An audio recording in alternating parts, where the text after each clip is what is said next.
We are up here in the Pacific Northwest, Washington. That means cool season turf. And if you have a cool season turf and you have some bare spots or thin spots or more weeds than grass, then you probably want to overseed.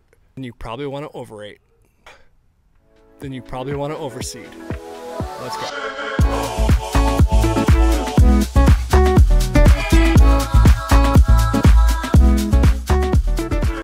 Okay, what's up everybody? Welcome back. We are almost to May. Gonna be May. Still a good time to overseed.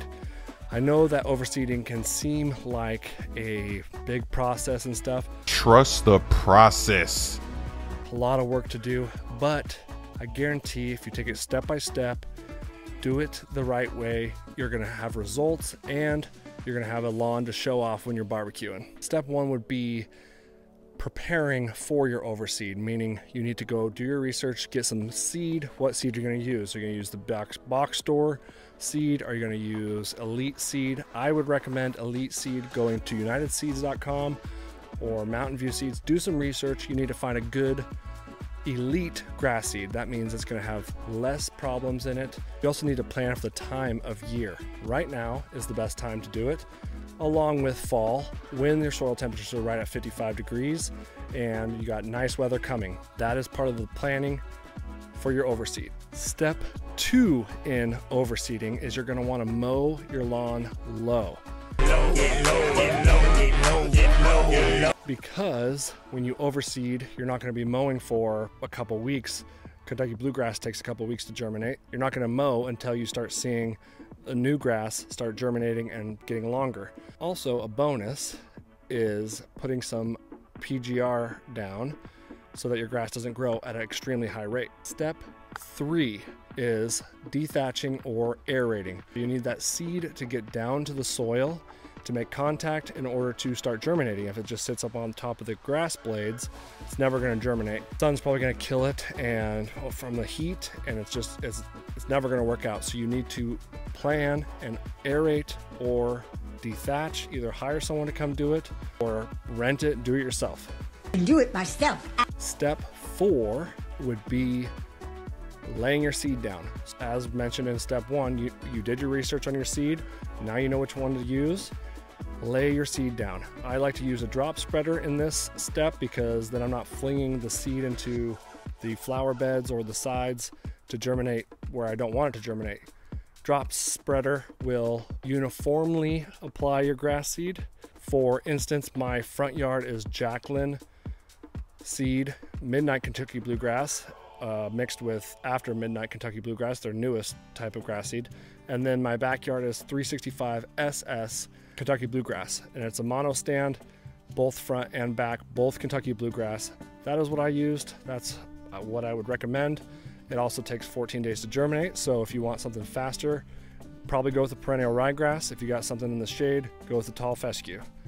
Do your research. Oh, do your research. Step five, and this one is missed by most. They know about the fertilizer, but I would also add a pre-emergent. So when I am seeding, I like to put down mesotrione, tenacity, because it's safe for seeding.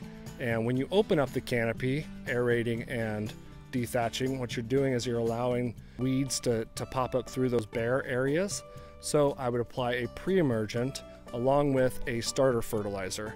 I'm going to be using Scott's ready to seed fertilizer. It has mesotrione in it. It's a pretty easy thing to do. Throw it in the spreader, spread it out, don't have to deal with it.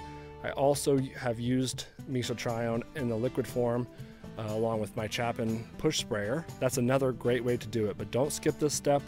Fertilizer, 1616, or something high in nitrogen, high in potassium. Might want to skip the phosphorus, especially up here in Washington. They don't even offer phosphorus in our fertilizers. Number six, last step, is to water. So when you're watering, it's a little differently when you have new seed that you need to germinate. You're going to want to keep your grass wet all the time. So periodically throughout the day, you're going to want to water your lawn. Not deeply, but right on the surface. You want to water it for a couple minutes a zone. Keep it wet all day long until you start seeing germination. Then you can back off your watering and while it's growing. Those are the 6 steps for a successful overseed. Some honorable mentions would be, after you aerate is the chance to level your lawn.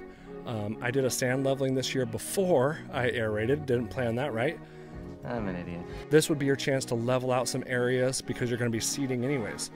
Get some topsoil, get some sand, level those areas out, seed while you're overseeding your entire lawn. Another honorable mention would be to roll some peat moss over the top of your entire lawn.